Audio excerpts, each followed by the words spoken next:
Olá, vamos buscar um pouco de paz para hoje?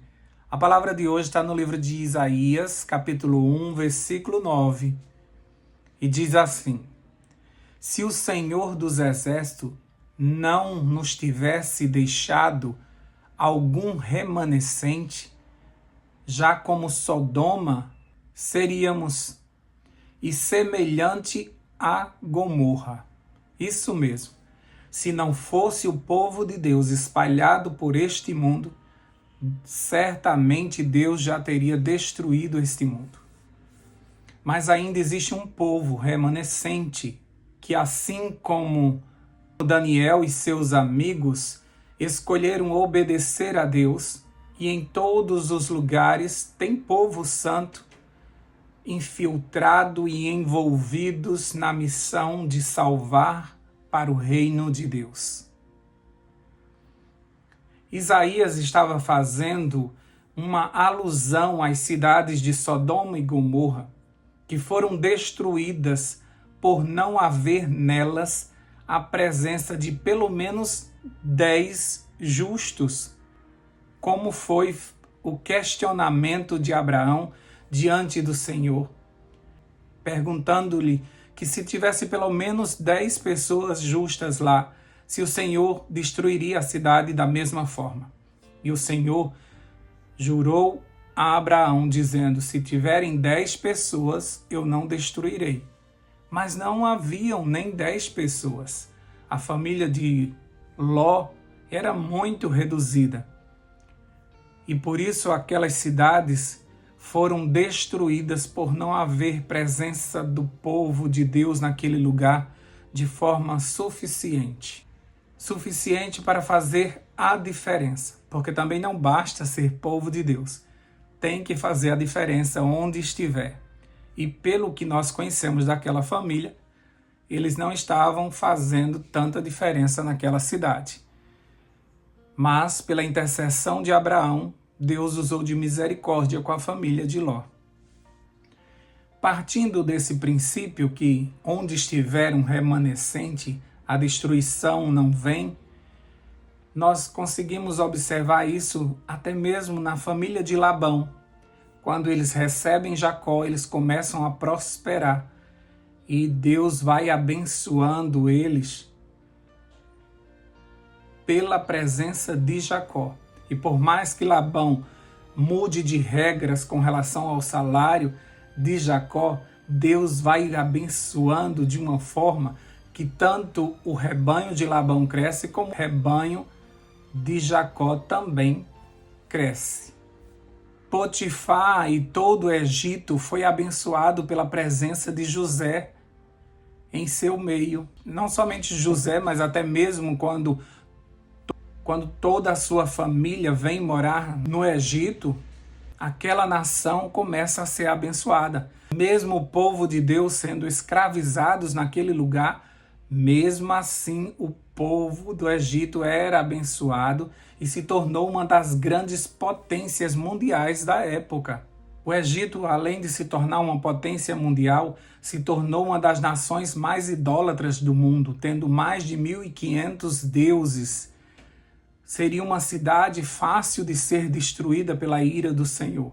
No entanto, o Senhor não destruiu aquela nação por amor ao seu povo que estava ali no meio deles. A Babilônia também foi abençoada, como eu citei logo no início, pela presença de Daniel e dos seus amigos.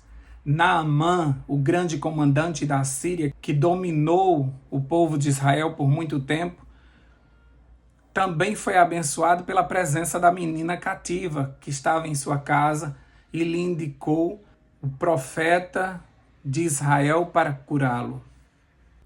E os filisteus, que foram abençoados nas guerras por conta de Davi, que estava infiltrado nos seus exércitos, fugindo do rei Saul.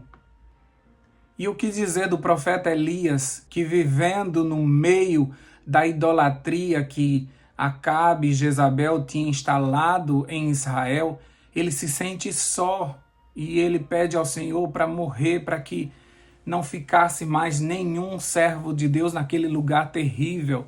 E Deus esclarece para ele que Deus tinha reservado 7.000 pessoas que não se dobraram diante de Baal. Existia um remanescente ali em Israel, por isso que ela não era destruída totalmente. Então, chegando no Novo Testamento, Paulo diz na carta aos Romanos, no capítulo 11, no versículo 5, ele diz assim: assim, pois, também agora, nesse tempo, ficou um remanescente, segundo a eleição da graça. Então agora você consegue entender por que a tua família, por mais longe que esteja do Senhor, não é destruída?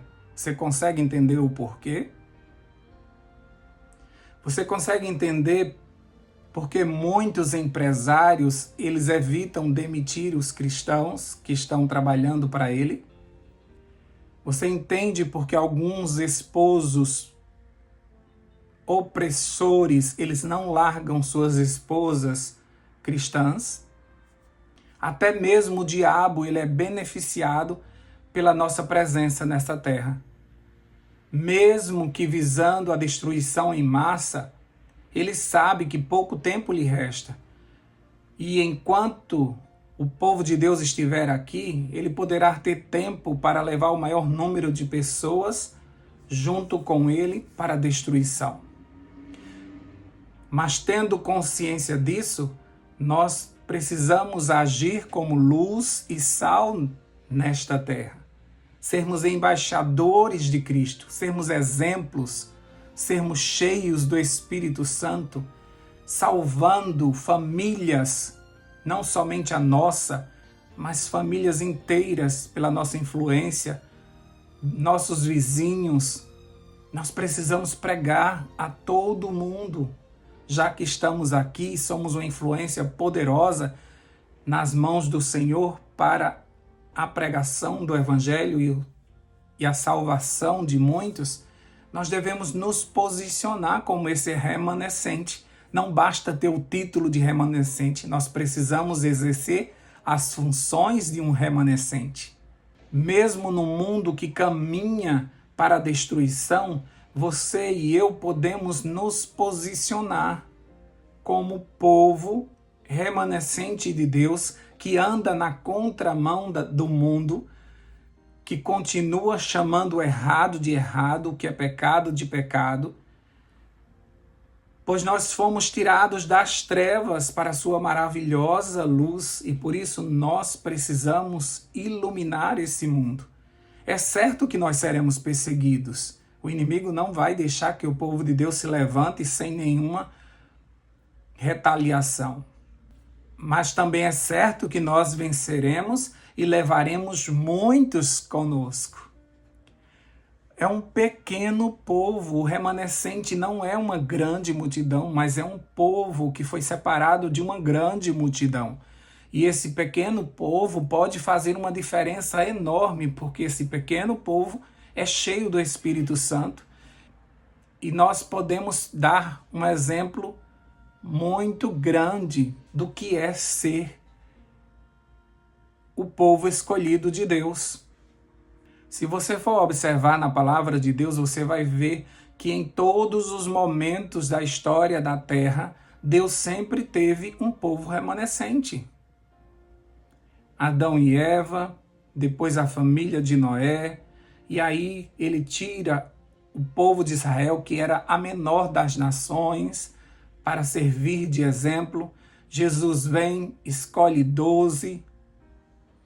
Aqueles 12 vão se juntando com outros, recebem o poder ilimitado do Espírito Santo, e somente aqueles 12 com alguns seguidores conseguem transformar o cristianismo no que nós conhecemos hoje.